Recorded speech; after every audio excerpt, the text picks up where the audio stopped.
ഈ സെറ്റിനകത്തെ അവസാനത്തെ കളറും മൂന്നാമത്തെ കളറും കാണാം. ഇതിനകത്തൊരു മൾട്ടി കളറിൽ ഒരു സ്ട്രൈപ്പാണ് കൊടുത്തേക്കുന്നത്. അതിനകത്ത് യോ പോർഷനിൽ കൊടുത്തേക്കുന്നത് അതിന് പേര് മാച്ച് ആവുന്ന രീതിയിലുള്ള ഒരു ത്രെഡ് വർക്കാണ് കൊടുത്തേക്കുന്നത്.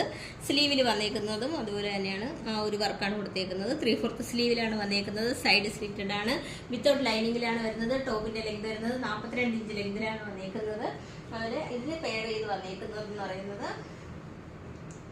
ഒരു വൈറ്റ് കളർ ടോപ്പാണ്. അപ്പോൾ നമുക്ക് ഈ ടോപ്പിനകത്ത് എല്ലാം വന്നേക്കുന്നതും 2 വരുന്നതിനകത്ത് 1 നമുക്ക് വൈറ്റ് ആണ് വരുന്നത്. അപ്പോൾ നമുക്ക് എല്ലാത്തിനകത്തും ഒരു വൈറ്റ് എന്തായാലും ഉറപ്പായിട്ടും കാണും കേട്ടോ. അപ്പോൾ അതിനകത്ത് നമ്മൾ ബ്ലൂവും ആ ഒരു പിങ്കും മാത്രമായിട്ട് കിട്ടുമോ അങ്ങനെ ചോദിച്ചു കളയരുത്. ഇത് സെറ്റ് ചെയ്തെല്ലാം പാക്ക് ചെയ്ത് റെഡിയാക്കി വെച്ചേക്കുന്നതാണ്.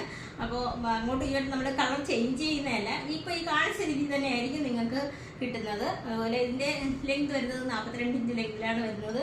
ഇതിനകത്ത് നല്ല വർക്കാണ് കേട്ടോ ഇതിനകത്ത് കൊടുത്തേക്കുന്നത്. നല്ല സൂം ചെയ്യുമ്പോൾ നല്ലതായിട്ട് മനസ്സിലാവും.